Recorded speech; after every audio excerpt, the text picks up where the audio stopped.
Welcome to the Enchanted Library, where we turn the pages of books, beautiful and old, living and magical. It's time to curl up, get cozy, and join us on an adventure.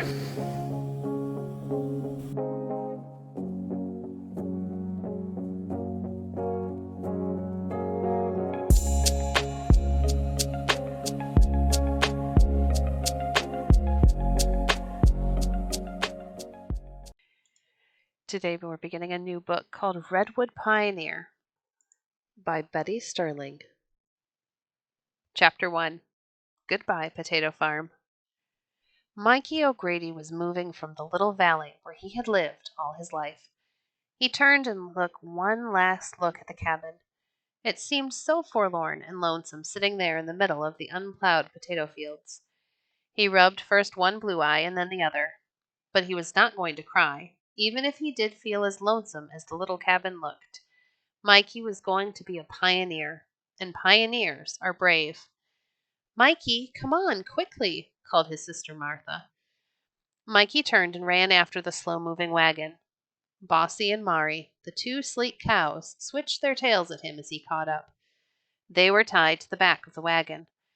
Mikey skipped past the cows. Sean and Liam, his two little brothers, and Mary, his little sister, were sitting in the back of the wagon. Their bare feet swung over the end, and they giggled when Mikey tickled them with an oat straw. He hurried past the wagon. Ma and Martha were walking beside the wagon.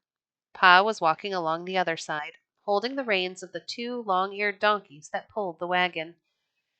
Mikey ran ahead of the two donkeys and caught up with Pat and Tom, his older brothers.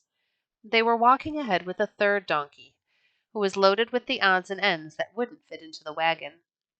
Pat and Tom were talking about mysterious big boy things, and didn't even notice Mikey as he trudged along beside them. He wished he weren't the middle one of the family. There was no one his size to talk to.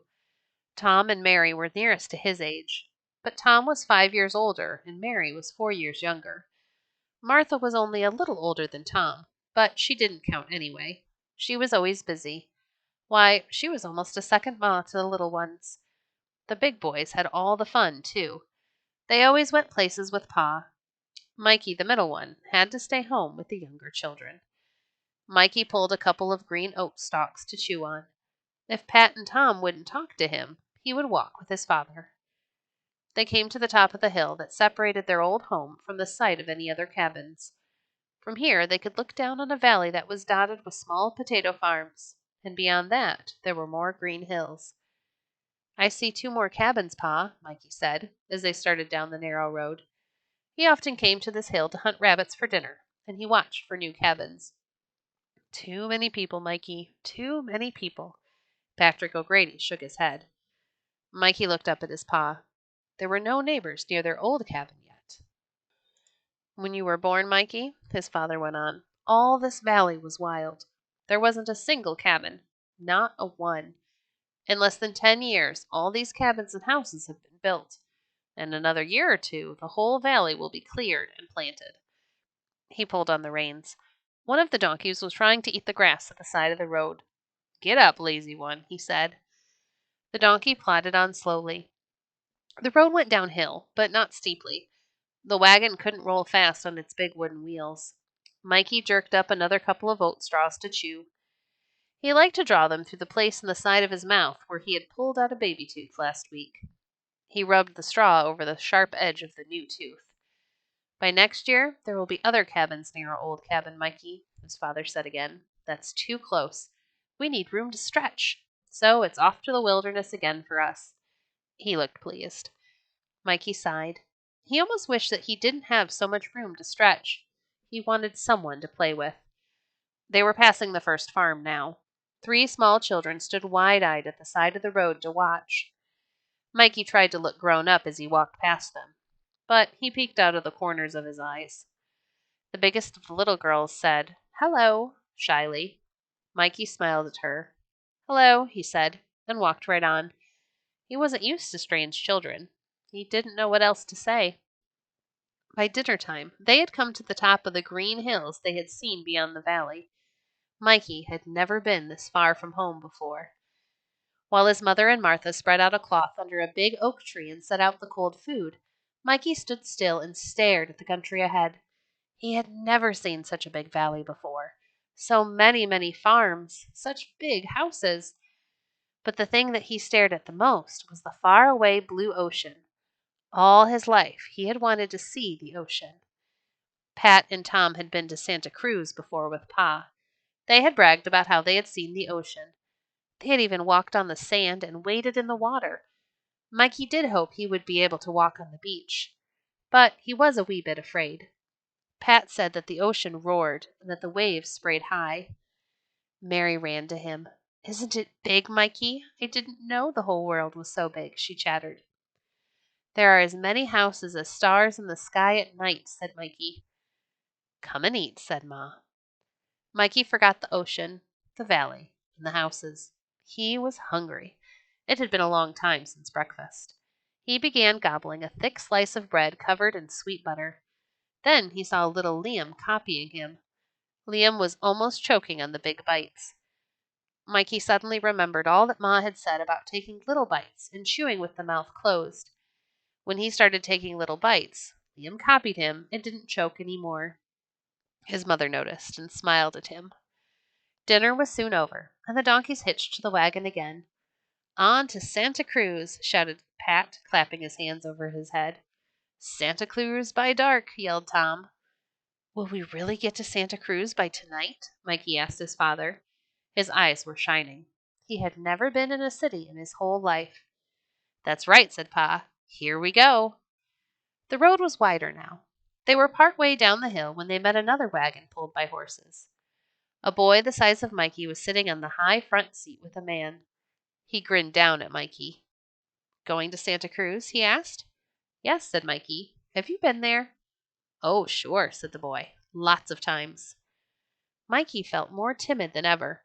He wondered if he were the only boy his size who had never been to the city. They passed many farms now. There were orchards just beginning to bloom.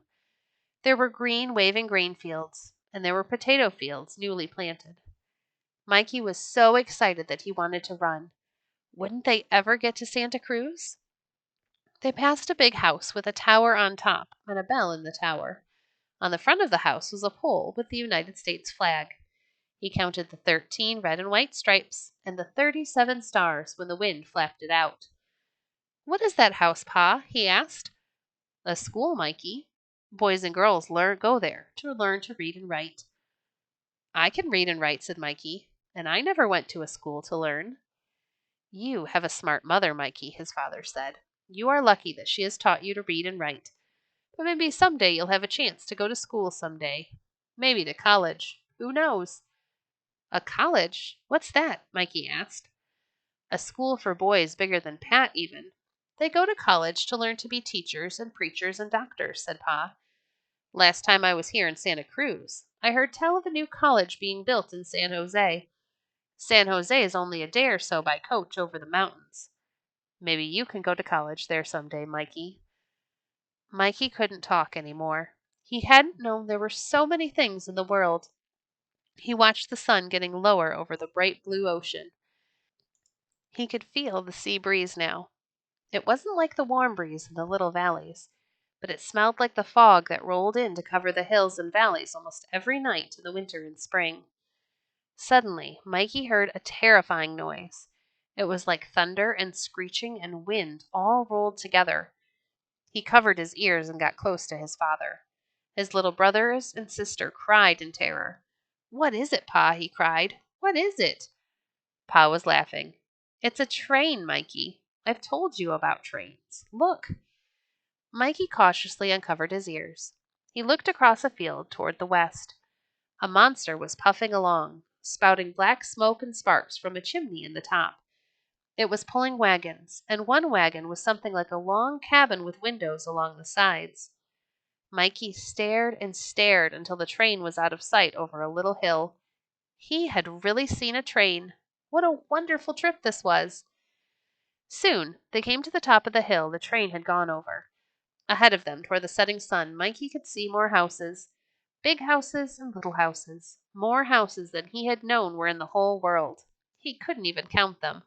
"Santa Cruz!" shouted Pat. "We're almost there." Mikey felt tired. but he was too excited to care. In just a little while, he would be in Santa Cruz. Chapter 2. Santa Cruz. Mikey walked beside the wagon as the tired donkeys pulled it down the main streets of Santa Cruz. The sun had set, and the sky was getting dark. A man was lighting little fires on posts along the street. "What is he doing?" Mikey asked. "Lighting the streetlights," said Pa. "There's gas in little pipes inside the posts. When he lights the gas, it will keep burning until he shuts the gas off." They trudged along. Mikey turned his head this way and that, trying to see everything. The street was hard and smooth, not dusty or muddy or full of ruts like the country roads. His father saw him scuffing the road, trying to see why it was so smooth. "It's paved, Mikey," Pa said. "They cut oily rock and lay it on the ground. Makes a road that never gets muddy." Pa led them to the edge of town, and they found a grassy field where they could camp. Pat and Tom put up the tent. Mikey was so tired he could hardly move, but he hunted under a tree in the dark for some sticks for the fire. Soon Pa had the fire going. He put a log on it that he had carried in the wagon. Ma put a kettle over the fire and began to cook the stew. Martha made beds in the tent, and Mary helped her. Everyone was busy but Sean and Liam. They were fast asleep in the back of the wagon. Pa looked across the fire at Mikey. "Mikey," he said, "do you want to sleep inside the tent with Ma and Martha and the little ones? Or do you want to sleep outside with Pat and Tom and me?" Mikey shivered. He had never slept outdoors. But he did want to be a big boy like Pat and Tom. He stood as high as Ma's chin now. I'll sleep outside," he said. Pa nodded. "Good boy," he said. After supper, Mikey rolled up in his quilts between Pa and Tom. He pulled the covers almost over his head. Then he peeked out to see the stars. One by one they were being hidden by the fog blowing in from the ocean. Soon all was quiet, and Mikey could hear the small sound of the ocean going up and down, seeming far away like a dream. Next thing he knew, the sun was peeking through the fog, and he could smell the breakfast Ma was frying over the fire. He jumped up. After breakfast, they staked out the donkeys in the field. Then they all walked into town. It looked even more wonderful to Mikey than it had the night before. There were flower gardens in almost all the front yards, and some of the paths were bordered with shells. Mikey had seen some shells before, when Pat and Tom brought them home from Santa Cruz. Mikey hoped he would be able to get some shells at the ocean to keep for his very own. Soon they came to the stores. Pa went into a big store that smelled of sawdust, leather, and paint.